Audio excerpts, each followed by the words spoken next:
Huwag niyo po akong murahin. May mumurahin kita dahil buhay ko nakasalalay dito! Alam Baka ko, sinungaling kayo!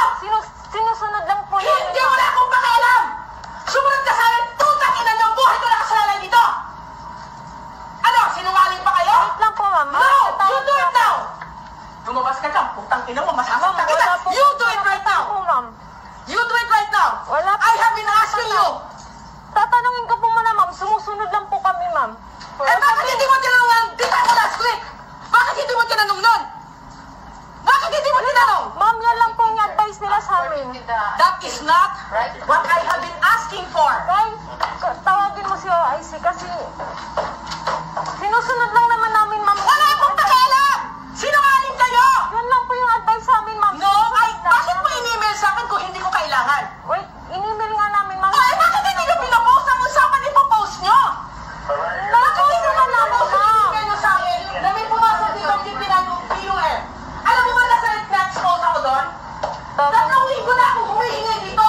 Ayan po. Puro ka kami pinag-iikot! Kausapin niyo lang yung admin ma'am mo. Eh, puta yung nakausap ka! Tatlong linggo ko nakausap eh! Wala! Pati si Ate Nag-Lutok kausap ko na! Sinubong ko na kayo! Tumawag ka ngayon din! Gawin mo ngayon yan! Sige po, ma'am. Wait. Now! Wait. Tawag ka, tatlong linggo ako naghihintay sa'yo? Do it! Relax mo muna kayo ma'am. Hindi ako nagre-relax dahil ako na-expose kayo, hindi! Huwag mo muna kayong ano ma'am. Call her now. Ay, hindi ako alam na tinatay sa Si television. Sir George mismo. Huwag lang kayong manira po ng gamit ma'am. Huminahon lang po Hindi ako tayo. naninira na, ay putang ina, buhay ko kaya yung bayaran. Na-expose ako, di ba? Hindi, alam mo, kung ikaw ba tatlong linggo may hinihiga, hindi binibigay sa'yo, kalmado ka pa rin? Pag-uusapan natin lang. Ay, pag-uusapan, wala nangyari sa usap-usap dito! Huwag natin idaan sa...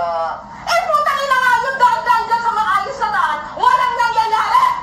Relax. Saptakin kita. Taga mo ngayon din! You, print that out now! Print it out now! Huwag po kayong... You print it out para pag umuwi yan nandyan at makalis na ako!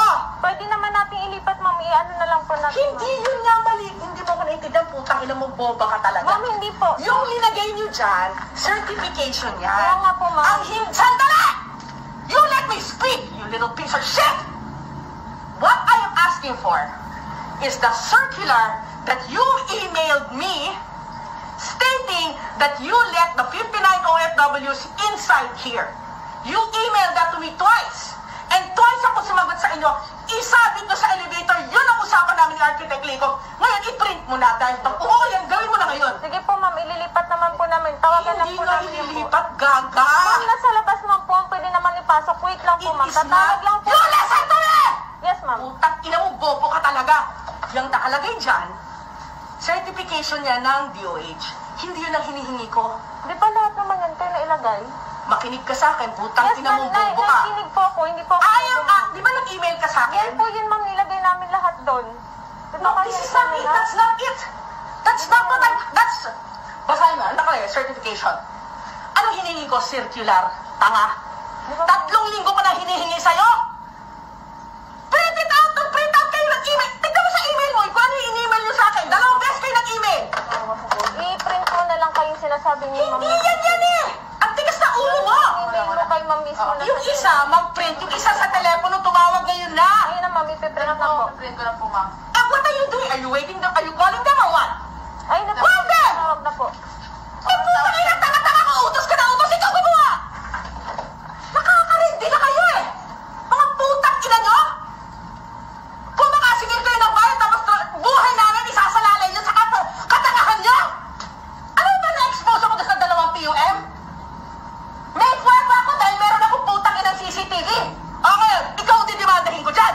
Yung ano, yung... Putang ina nyo. Sino man namamahalan na susundan nila lahat ang dapat gawin?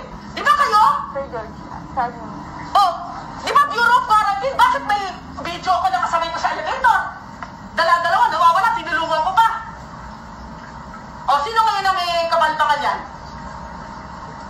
Pag-uusapan po ma'am. Ay, putang ina, alam mo, kuya, Po. marunong ako makipag-usap. Kaso itong mga katulad